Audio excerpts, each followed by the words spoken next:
Bismillahirrahmanirrahim.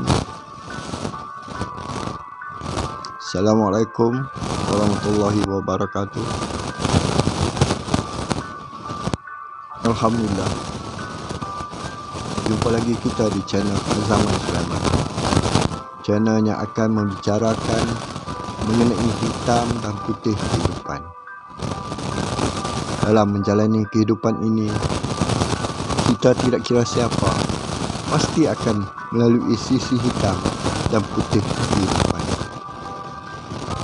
Sekiranya sisi putih yang datang dalam hidup kita, bersyukurlah. Jika sisi hitam yang datang, tabah dan sabarlah menghadapinya. Pasti ada jalan keluar. Kesempatan ini saya ambil untuk mengucapkan selamat datang dan selamat menyambut tahun baru. Semoga tahun 2023 menjadi tahun yang lebih baik daripada tahun lalu. Saya juga berdoa agar kita semua sentiasa berada dalam keadaan sihat sejahtera dan sentiasa berada di bawah rahmat dan pemeliharaan Allah Azza wa Jalla, serta dipermudahkan segala urusan kita, baik untuk dunia maupun akhirat. Amin, amin, amin ya Rabbil Alamin. Untuk siaran kali ini, dalam segmen isu semasa, saya akan terus membicarakan soal politik yang berjodoh Anwar bisukan Mahyudin dan Hadi. Kita dapat lihat rata-rata ahli politik hanya membicarakan soal kedudukan mereka dalam politik. Mereka kurang bercakap dan bertindak mengenai rakyat. Mereka lupa apa yang mereka cakap bab politik hanya disokong oleh pengikut dan penyokong mereka. Berapa kerat sangat pengikut mereka. Hakikatnya rakyat marhin yang ada di atas pagarlah yang menentukan kemenangan calon atau parti. Rata-rata rakyat marhin naik jelak dengan cakap politik yang berkisar mendapat kedudukan politik. Jadi tanpa melengahkan masa, jom kita ikuti perbicaraan yang berjodoh Anwar berjaya bisukan Mahyudin dan Hadi. Jom kita.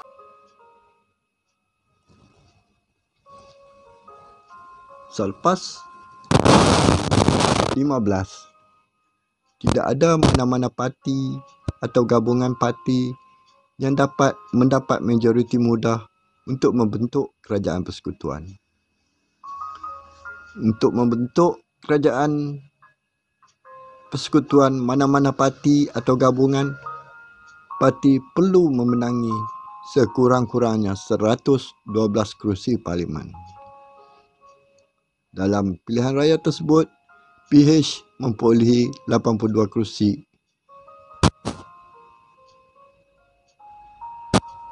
Tambahan 3 kerusi daripada warisan menjadikan 85.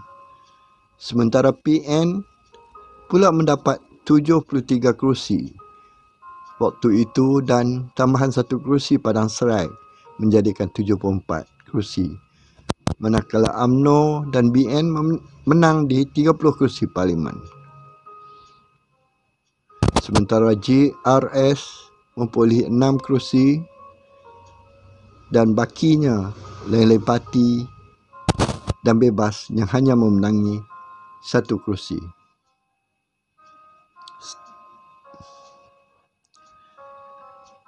Memandangkan tidak ada mana-mana parti atau gabungan parti politik yang berjaya meraih majoriti mudah, maka Yang di-Pertuan Agong telah menitahkan agar parti-parti atau gabungan parti menamakan calon Perdana Menteri beserta buktinya sekali.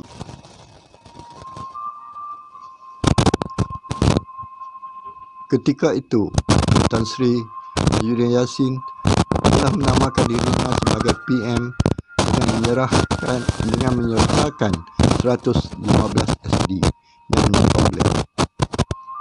Dalam SD tersebut, Tan Sri Mahyudin Yassin menyertakan 10 orang ahli Parlimen UMNO dan UMNO BN dan 23 ahli Parlimen GPS. Nampaknya Tan Sri Mahyudin Yassin lupa yang di-Pertuan Agong baru saja menandatangani akta lompat parti yang tidak membenarkan ahli Parlimen membuat keputusan begitu.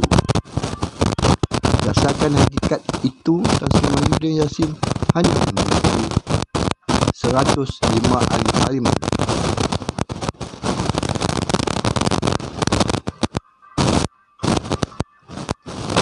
Tan Sri Mahyudin Yassin juga menyertakan 23 ahli Parlimen dari GPS. Hakikatnya Tan Sri Mahyudin telah menipu Tan Sri Abang Johari Haji Openg mengatakan UMNO BN turut menyokong beliau menjadi PN. Tan Sri Abang Johari Openg Haji Openg telah mengadakan sidang media bersetuju menyokong kerajaan yang bakal dibentuk oleh Tan Sri Mahyudin Yassin bersama UMNO BN. Mendengarkan kenyataan media itu, Presiden UMNO Datuk Seri Ahmad Zahid Hamidi menyanggah dan mengatakan UMNO BN tidak pernah mengadakan sebarang pertemuan atau perbincangan dengan Tan Sri Mahyudin Yassin, apalagi menyatakan persetujuan untuk membentuk kerajaan.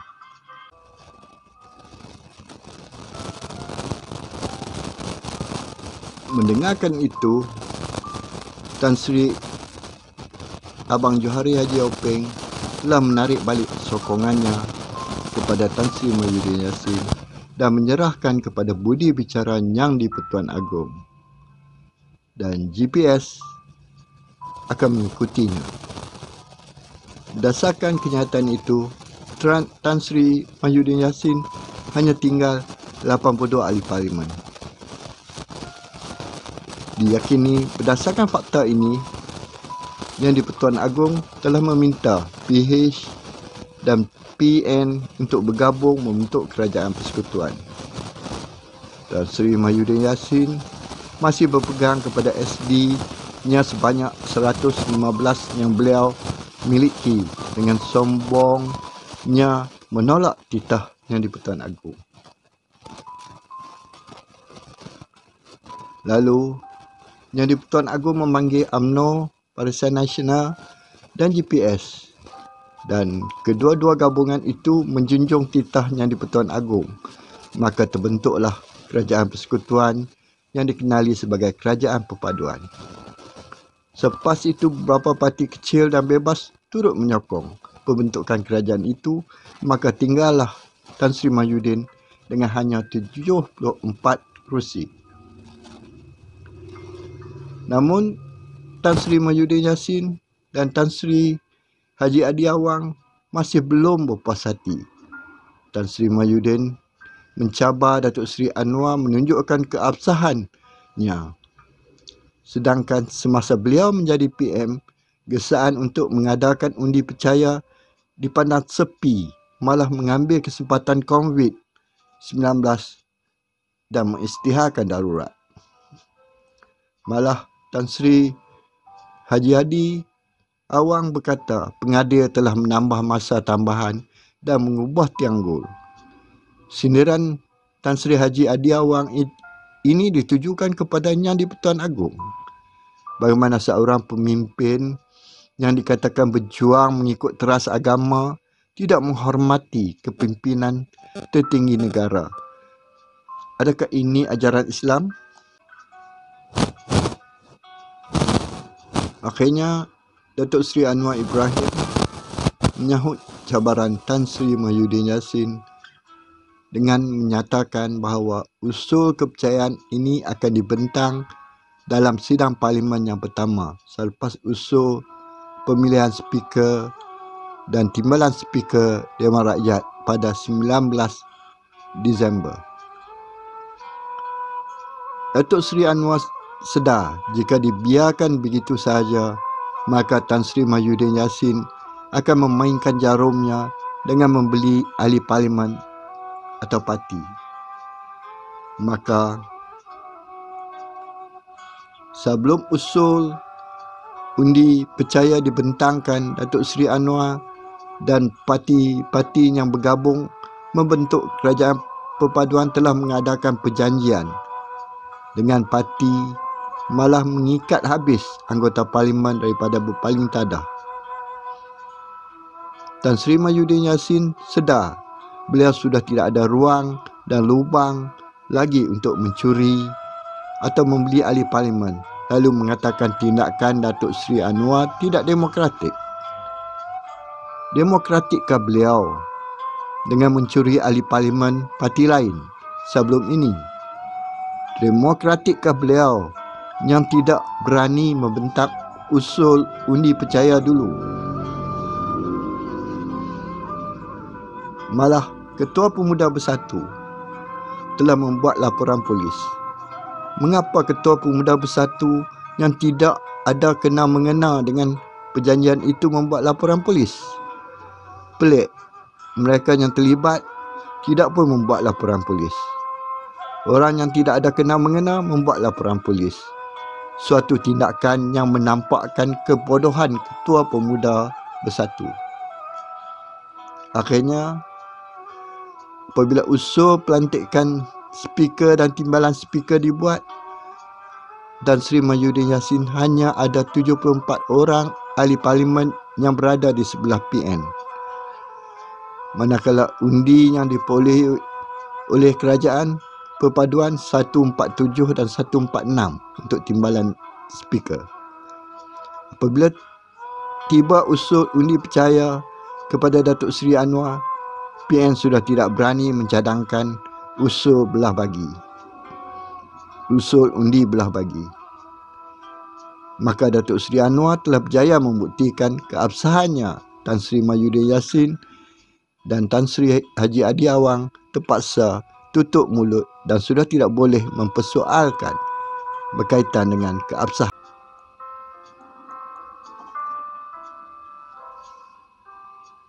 Alhamdulillah, begitulah pembicaraan saya mengenai politik kali ini. Pembicaraan politik di channel ini tidak sama dengan channel-channel politik lain. Jadi apabila memperkatakan soal politik, channel ini akan memberi sudut pandang yang membolehkan kita berfikir. Dalam politik hari ini, kita jangan sekali-kali menyokong calon atau parti sembrono. Kita perlu berfikir. Ini kerana pemilihan kita dapat menentukan pembangunan kawasan kita untuk kemaslahatan masyarakat. Berpolitiklah secara bijak. Jangan biarkan ahli politik menjadikan kita alat politik mereka. Saya rasa cukup sampai di sini. Kita jumpa lagi di lain video nanti. Jutaan terima kasih kerana kawan-kawan sudi mengikutinya hingga akhir. Jangan lupa subscribe, like dan komen. Bye-bye. Assalamualaikum.